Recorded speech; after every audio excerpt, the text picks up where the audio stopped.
ne tukwata ka kilipu kati nga tubuuza anonye ki kati wali byalina ngagamba anonye mwana we wa Winnie Nwagi kakati mwasibye mutya mwenna abatulaba nze Jonas Sentongo mbaniriza akate nate ku mukutu gwaffe guno omuganzo gwa Tindi Files gwene yakatwenga kugendera ddala mu maaso n'okubanga ate osubscribinga nabagamba yene ensibuko y'ebirungi ate era n'ebyessanyu yes olunaku olwaleero tufunyemuko okusomozebwa okwenjawulo akakuba kakedde kubanga ate katuteekamu embeera ne buli kimu kyonna ebintu bijja kuba bulungi kajja mu ndabe kakutte sawa zino abantu bali mu konnyuka bagenda waka naye kajjamu kafuuse kajjamu mu mbeera yemu mbategeeza mwenna abalabi baffe Alan Cruz mwana mulenzi YouTuber ate era ng'akola ku TV aina showing ennaku z'omwezi 26 April omwezi guno ku Lwokutaano lwa wiiki eno mwenna mbakubiriza okuba nga ate mugenderayo ddala mbungi ku Theatre La Bonita okumuwagira mu mbeera ng'eyo. Olunaku olwaleero nina omuvubuka ate gwensanze gye buvuddeko waliwo emboozi gye nagendera ddala maaso n'okuba nga ate enkola eya Busy Nateete nga nnono yali agambanga oba yali alumirizanga bwalina omwana mu muyimbi omu Winnie Nwagi. Ensonga zino zagendera ddala maaso n'okuba nga ate zikwatira ddala akati nga nno n'omukyala Winnie Nwagi yavaayo emabegaawo n'asuulayo ekiwandiiko ku social media nga agenda kubanga ate assa Busy Nateete mu mbuga z'amateeka. Ensonga zino olunaku olwaleero omuvubuka gwendesa agenda kuba ate aziclarifyingamukko. Yes yantegeezezaamukko nti Busy Nateete yali alina nsonga zendala zeyagendera ddala maaso n'okuba nga ate ayisaawo so mu mbeera ng'eyo munoonyezaako tusobole okuba nga ate tuwayamukko tumanye ddala ekiruubirirwa kya Busy Nateete kyali ki okuvaayo n'atandika okwesiba ku mwana wa Winnie Nwagi gwe yali alumiriza nti yamuzaala ne mu kkowe eryo kansaba omuvubuka ono yeeyanjule ate era tulabe ekituleese olunaku olwaleero. Omukulu ssebo ayiseba mbalamusiza mwenna abalabi ba Tindi Files amanya bampita Lion Kabaka Blue Boy kwano gwa Busy Nateete mukwano wa Busy Nateete nze mukwano gwa Busy Nateete abadde nga atambula naye media ezimu biki bwe bityo. Mwakwatagana mutya ne Busy Nateete? Busy Nateete last year yankubira essimu nga actually yali tali mu ggwanga nga tanaba kujja mu Uganda naye nga agenda kukomawo waliwo akayimba kanga kali katambuddemu okaawo baali bakayita ntemesa butemesa kyeka ne kamukolera naŋŋamba ayagala kukolako nange eruyimba era wayitayo ebbanga tono n'akomawo mu ggwanga ne tukola oluyimba baluyita Single Life. Actually ndoza oluyimba lwo lwasooka okujja mu industry. Kitegeeza nawe oli muyimbi? Ndi musajja muyimbi. Kakati ne tukola oluyimba olwo awo ne tutandikira awo ntumanyaganira awo oluyimba. Pozi gwali mwaka ki? Mwaka oguwedde. Busy nga ze bulamu bwo abiki bye mwagenda ddala maaso n'okuba nga ate mukola ng'oggyeko music wamumanya kiwanvu ki kinene ki kye wasobola okugezaako okuba nga ate omumanya? Ng'oggyeko music ayinza okuba teyampa nnyo omukisa mumanya nnyo kiri awo kubanga engeri gyali abeera ebyenange byange kati just wakola oluyimba n'alutambuza awo ku mativi ne lwaluzannyanga yasera kale nga tusobola okwogera ku simu mugamba mwana waka mulaba muganda wange yes kyekyo ate kati ye engeri abadde tabeeramu nnyo amanyi obulamu wakomawo nakomyeko ngolwa ababuuza abagenze aliko baba beera ngamba wa South Africa jatero gendeyo Busy Musama Busy Busy Musama akola mulimu ki okuggyako okuyimba? Tujja kulimba emirimu gye sigimanyi bulungi ge mazima matuufu ugambe teyampa nnyo chance kale mumanya nnyo kiri awe ayi kale nange sakitwala nnyo oba mubuuze bino biki waze first of all kyali kiringa ekituconnectinze kyali kiwedde kati nga tusigadde just kwebuzaako nga bakyali kale nga simanyi nakuma tunadamu tukola ki ane tukwatagana tutandika otambula ffenna kibwe bityo. Mbadde mmanyi nti mwali mubeera na mwenna? yali abeera yekka nga nange mbeera nzekka. Embeera za busy zaali zitya okutwaliza awamu? Omanyi obeera n'omuntu n'omanya nti omuntu ono alimu emize bwe giti, ono alina emize gy'okuwaayiriza, ono alina emize gy'okwesiba ku bantu, yo okutwaliza awamu mbeera ki oba mize ki gy'alina? Busy Nateete erufu samulamu nnyo mbeera yonna ge mazima amatuufu nga nze omuntu yalinga friendly yes era nga mukwano gwo nenga sigamba nti oba kuba kale kiyinza okuba nga oba engeri gye saabeeranga nnyo naye nga nyinza okuba sasobola kumanya mize gye oba just kyekyo naye nga ye ku saidi yange siga tubaali muntu mubi twesanze ntwebuzaako bwe bityo. Okay, watunoonyezaako ng'ensonga gy'oyagala okugezaako kubanga ate oteeka ku mmeeza yeyokuba nti Busy Nateete nawe yakozesa mu mbeera ng'eno essaawa zino tukyalina mirembe, njagala okumanya omupango nga buli kimu bwe kyali. Busy Nateete ebintu yapanga bipango okwesiba ku mwana wa Winnie Nwagi? First of all era sooka litondera abantu abalabi bekyakosa okugeza nga abawagizi ba Winnie Nwagi abaswangiza Avenue then n'aba media bennyini kubanga nabo bennyini mwateekamu nnyo amaanyi oba oli awo nga mumanyi mumuyambako oba tumanyi tumuyambako nti nsonga naye nga we mwali namwe nga muteekamu amaanyi nga mumanyi mutuusa bubaka nange bwentyo bwe nnali nga mumanyi nyambako omukwano gwange kola ki funa omwana we kyova olaba tugeze we mwajja eri nga nze abanona nga mbatwala waali nga nange mumanyi kuba singa first of all katukitwale nti fena yatanaba kuvaayo okwogera mazima kuba juzi namwegayira nemwegayira mu kamera nemugamba jangu obulira abantu amazima kubanga yali ambuzeko nga siyasobola connectinga naye bulungi yatanaba kuvaayo okwogera mazima naye nga ffe tulina kyetulaba olwedde kubanga first of all Swagiza Avenue yayise ekipapula kiraga nti amawulire makyamu. Ekyokubiri ne baleeta tata w'omwana omutuufu nozamula Winnie Nwagi yamupostinga then ate nga nawe olaba wasobola okubawoko enkwatagana. Ekyokusatu Busy Nateete natavaayo okuddamu eri bantu oba namwe aba media ambadde bamukubira amasimu yagagajjako takyabakwata kyolaba abasinga badde bakubira nze nga bamanyi ndi naye kaakati obigatagata byonna ebyo olabira ddala nga Busy Nateete ayinza okuba yali alina ebigendererwa bye ebirala. Awo wennyini wenjagala bwakya ku makya Busy Nateete nankubira essimu nambuza omunywanyi oli luddawa nimuga oli mu ggwanga nagaa bulijjo mwendi kaakati naŋŋamba nemulagirira wendi nali awo okusala amaloodi naŋŋamba kaakati muganda wange waliwo kye mbadde njagala tukole konze kiki naŋŋamba waliwo kakiripu ka TikTok ke mbadde njagala tukole ki tukwate konze kati asa kiripu ya TikTok ode nange mwenyini nimba njagala oba njiposinga okwange wabiki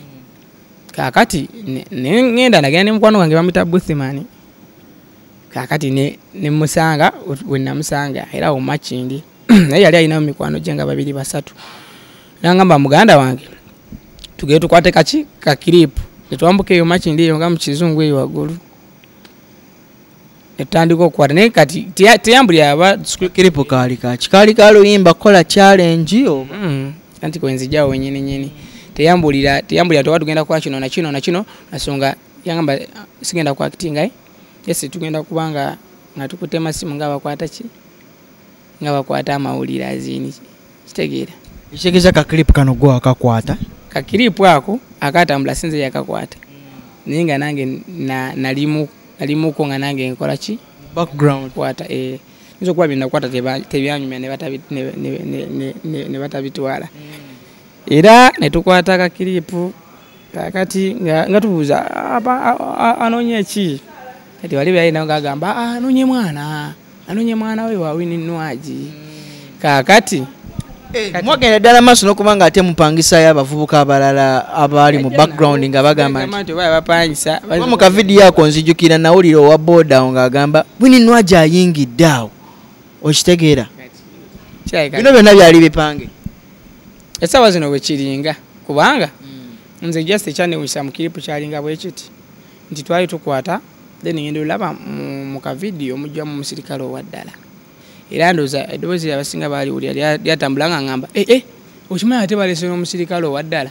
ng'olwo ngamba ono mukwano gwange kati nange just awo byangati neneebuza ate clip ya TikTok ongambula nti mulimu omusirikale owaddala akute n'emmundu kale awo ne sikitegeera bulungi olw'okuba ali ne banne nangamba nja kunyonyola kitegeeza n'omusirikale mwamusasula twagamba nti mwamusasula kugambe namulaba bulabi nga omulaba bulabi ngazi kyovulaba era singa nali manyi obanga wekiri osanga nali sirise busirisi ni nagamba okimanyi balese n'omusirikale owaddala kale nga nange neewunyiza okulaba omusirikale owaddala gwakyogera nze yakyogera ekyaddoboozi lyange kaakati yabize natete olweggulo nga mukubira essimu nga mubuuza muganda wange saabitegedde bulungi kiripu yadde ya TikTok naye ate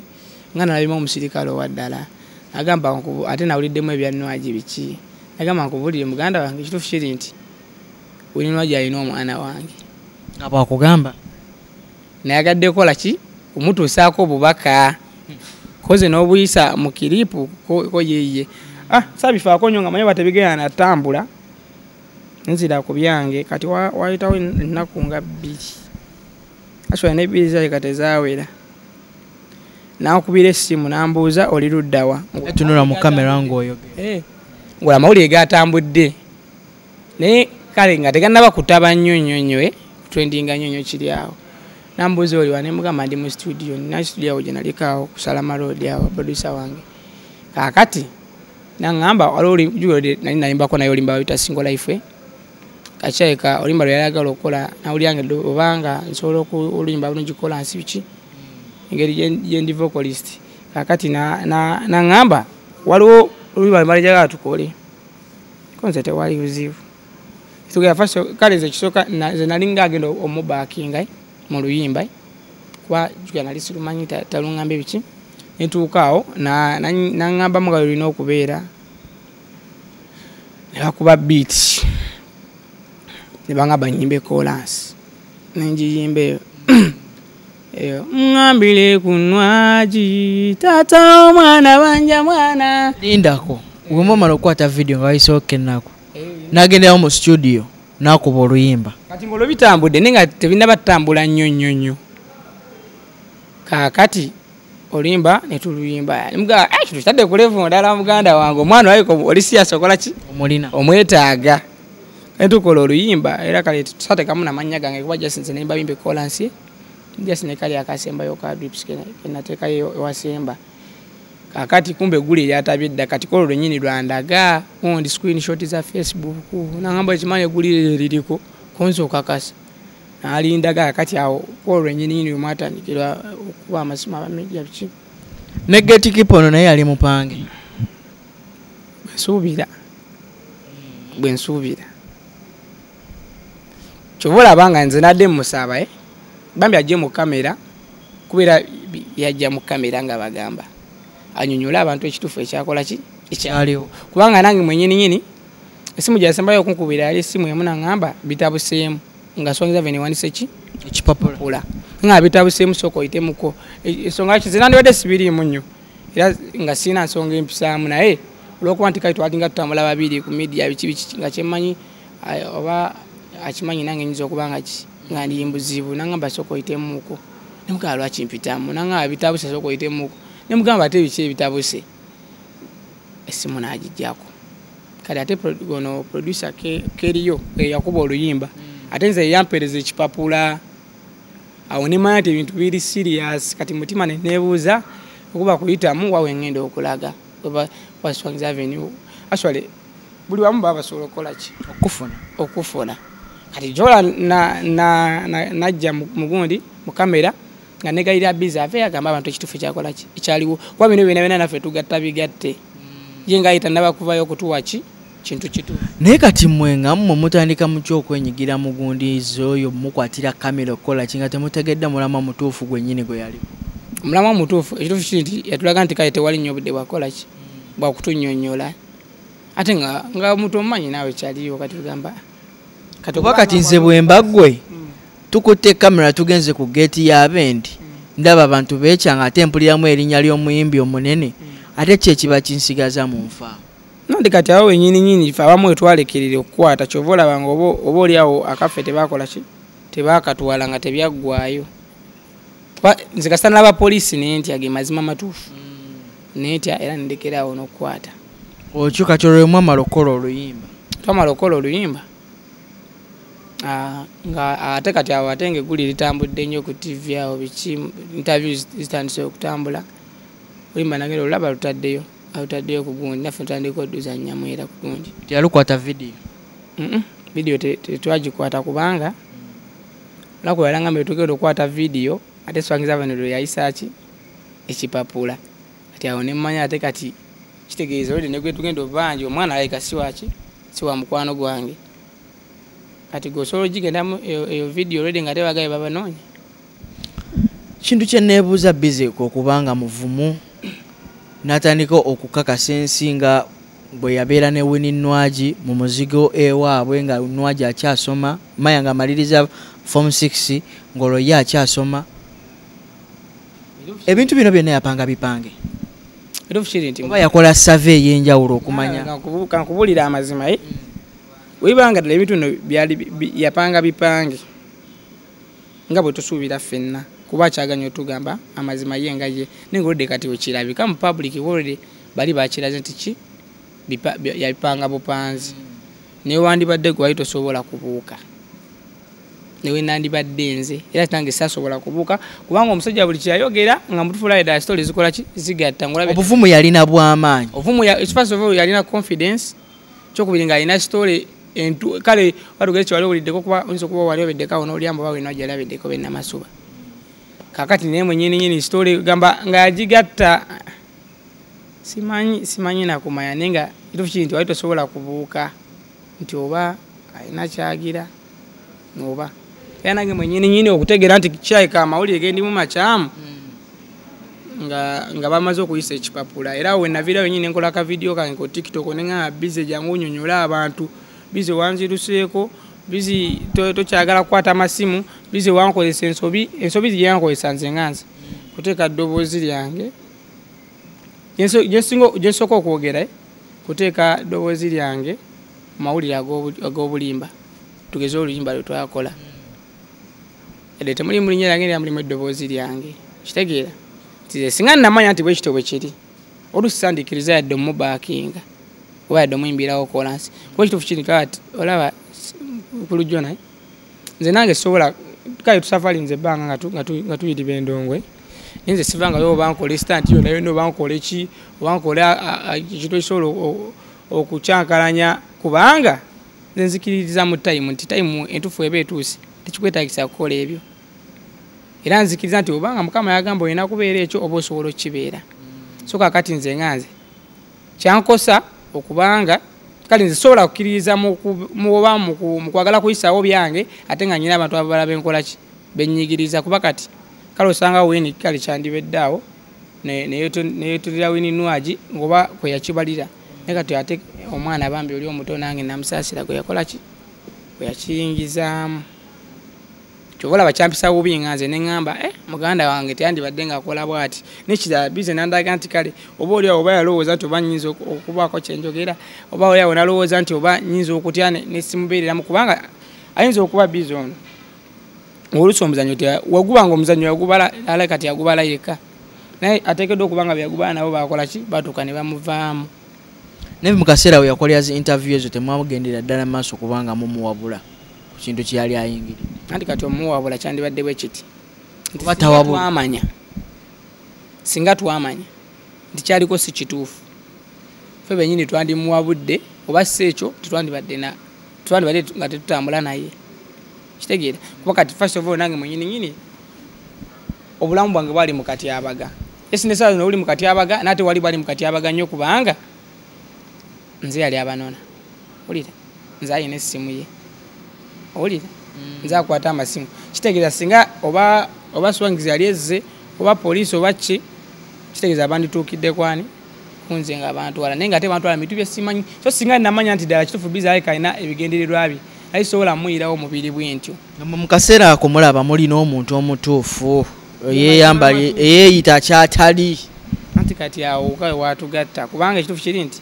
Zekimanyi mbeera ne mukwano gwange nga muba mwesiga nsobola okubaako bye mugamba baki ne kati nze nange nali gazange sikisuubira nti oba biza asobola okuba nga oba ali mu kaniino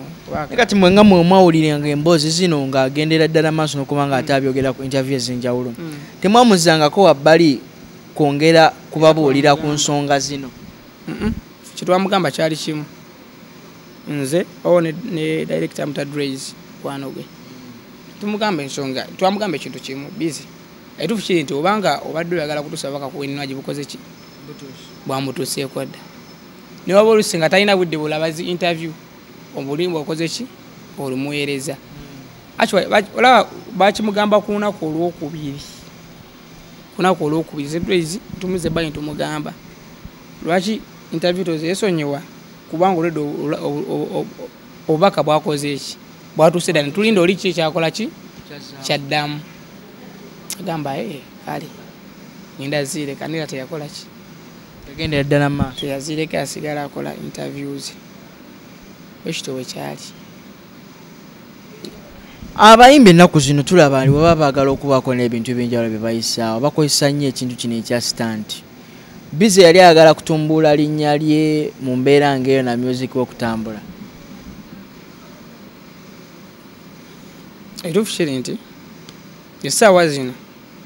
okusinziira ku kye tulaba kisobola okuba nga oluusi oba oliawo bwe kyali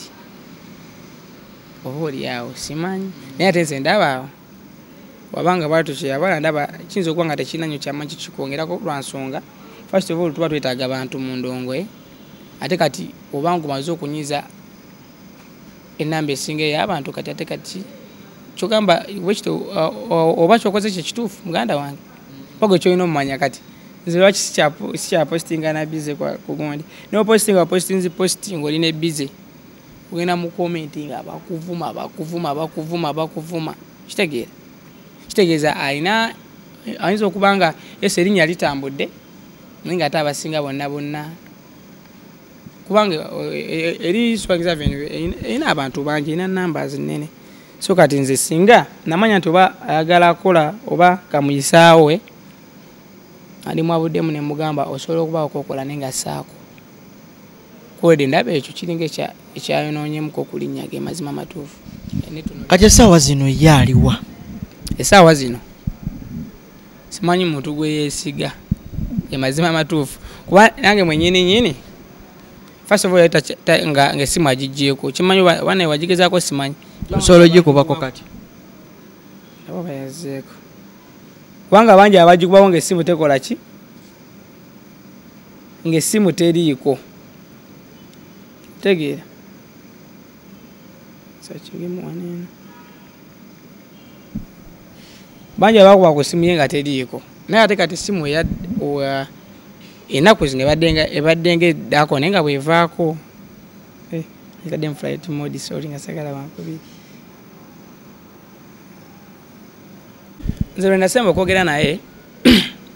olunaku lwe eraba interview gye nali nkoze kosaggulo nankubira essimu kosajjo lwasemba okulabagana naye okulabagana naye twasemba okukola interview yalaba interview waliwo interview gye nakola eri nga nsaba abantu bansonyiwe nze nga Swag Avenue sikolaki bambi nange nali sibimanyi era sibiriimu kubanga sisobola kudduka neneekweka bbanga lyonna kitegeera ebintu naddala bye simanyi nankubira essimu nga ngamba olowooza kyokola kiki nemugamba kyenkola nze kyembadde njagala kimu oveeyo ogamba abantu ki amazima kubanga nze bagenda kuntwalira bintu bisikola ki sitamanyi nangamba gwe kyogamba woza nze simanyi ki kyengenda kukola kyokka kyeyaŋŋamba namala najjako essimu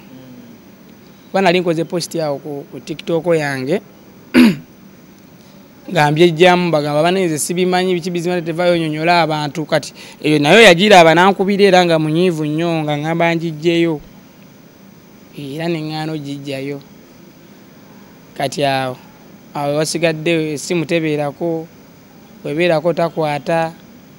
era nabalala bankubidde eggulu nga bagamba bizinete mugamba ati kyatukwata tunyonyola ekyakola ki ekyaliwo bannamawulire kubanga bakuba kuye nga teriko amu nga bakuba kuyange baba kimanyi twalitambula ffenna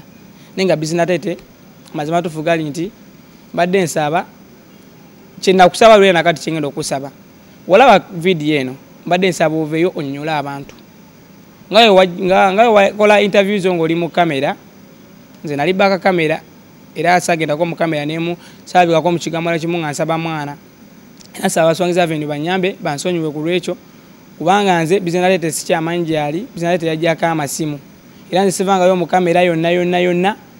neŋŋamba nti tusaba mwana yase ekyamanyi ekiriwo nti oluyimba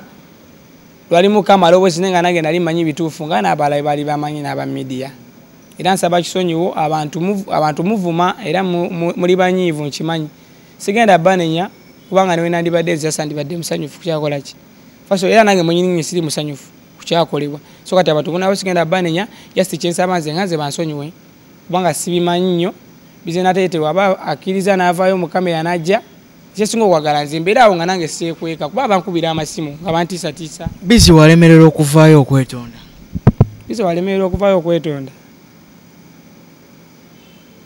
awo mutuufu nange simanyi kiba kigenda kuddako naye nga mbadde nsaba yandivuddeyo neyeetonda nze nesobola okukivaamu nga nze yali atambula naye era nze nga ndirwedde wekuba kwetonda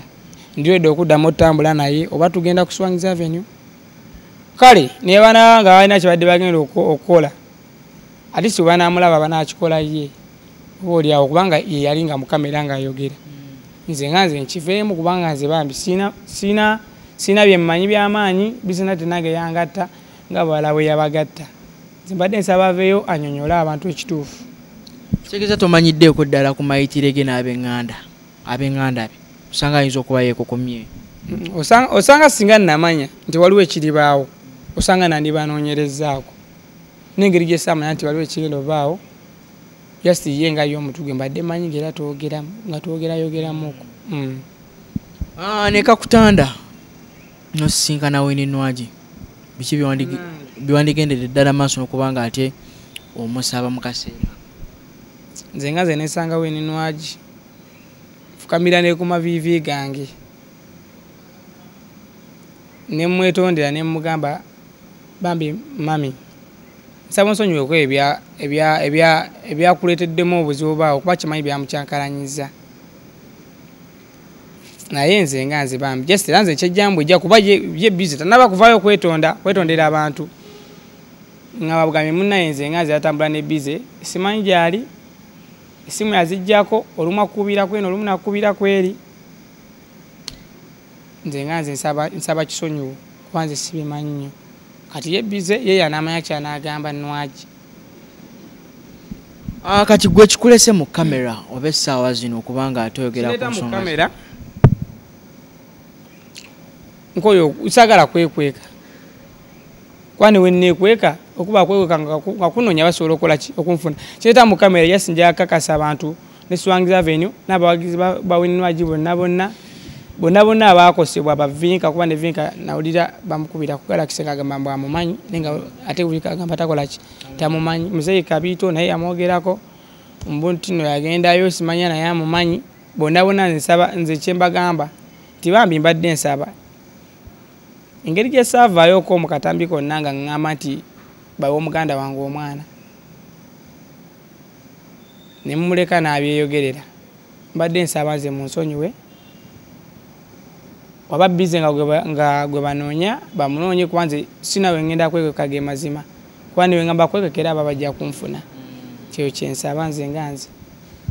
kale n'olw'ensonga eyo tugenda kuba ate tubasiibulira wano